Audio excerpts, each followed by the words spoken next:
Welcome back. In the state of New Jersey, for adoptees who want to learn about their family history, there is some opposition. Some groups believe birth parents who originally agreed to seal adoption records have a right to their privacy. Joining our discussion now is Ed O'Donnell. He's chair of the Family Law for New Jersey Bar Association. They are one group that's opposed to opening sealed adoption records. Thank you so much for being here. Now, why does the Bar Association believe that those adoption records that were sealed at adoption should remain sealed? The question is not about sealing or not sealing. The problem with the legislation that's being proposed is that it has a retroactive application. That's the problem that we see. We have always supported, historically, mutual consent open adoption registries. We have always supported access to medical information and always supported an adult adoptee's access to their original birth record prospectively. And that's based on the expectations of the birth parents at the time the child was given up for adoption. For instance, if someone adopts a child now, then therefore those records can be looked at and going forward, versus someone who, say, did it 18 years ago, opening those records. Is that what you mean? That's correct, unless the person placing the child for adoption now, the birth parent, opts out, as you heard that discussed before under the model legislation. But you're saying even though they would opt out, you have a right as a child to know. I have a right to my own information. That is my birth record, and any information related to it is my information. You have a right to your own information, but I don't. It's being kept from adoptees. But if I give birth to you and I put you up for adoption and I choose not to disclose that record, you feel I don't have a right to keep that record sealed? Then you can do that, but I still have access to the medical information. I have access to the cultural information, and you would have to provide that under the New Jersey bill. But you could opt out your name. So, and that is the disagreement. Well, we don't have a problem with that going forward prospectively. One of the problems with the retroactive application is this. Suddenly all of these adoption records are going to be open unless you file within 12 months, if you're a birth parent, a request for non-disclosure. And the non-disclosure is only non-disclosure of identifying information, because once you file that, you then have to fill out a form. And the form that you then have to fill out talks about medical history, cultural history, all different demographic information that that the child, now an adult probably, would want to see. That has to be returned within 60 days. Our concern is that from a realistic point of view, birth parents who have given up their children for adoption, who have placed their kids for adoption for all the right reasons, these people are not going to hear the word that this is what's happening. There is no way they're going to know of their right to opt for non-disclosure. Do you believe that their records, do you believe it's going to somehow change the mindset of adoptive mothers, that when they hear about this and hear about the records being opened, do you think it's going to change their mind about whether or not they really want to choose adoption over some other options? Well, that's a real concern, because the chilling effect going forward is this.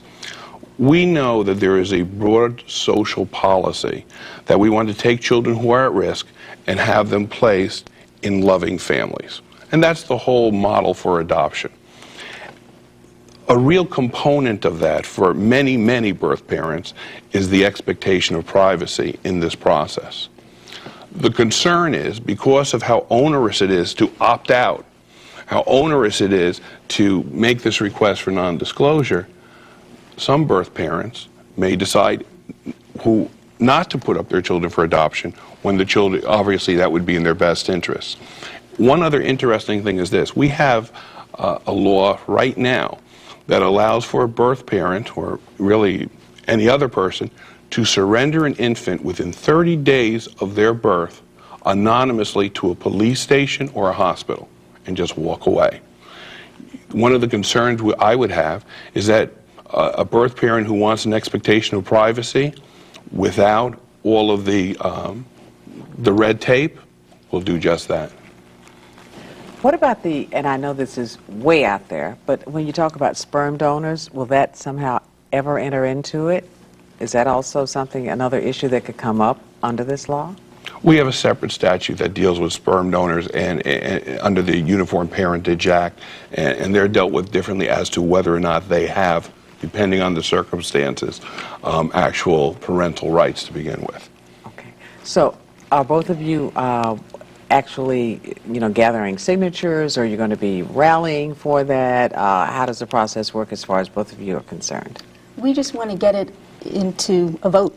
We want it to come up for a vote because it is the majority of the birth parents want to be found. The majority of the birth parents want a reunion. I know what he just said is he's talking about minority, and it is a very low minority. In the state of New Jersey. Yes. My birth mother was thrilled that I found her, and a lot are. Most are. Statistically, it's been proven that it's more than 90% want to be found.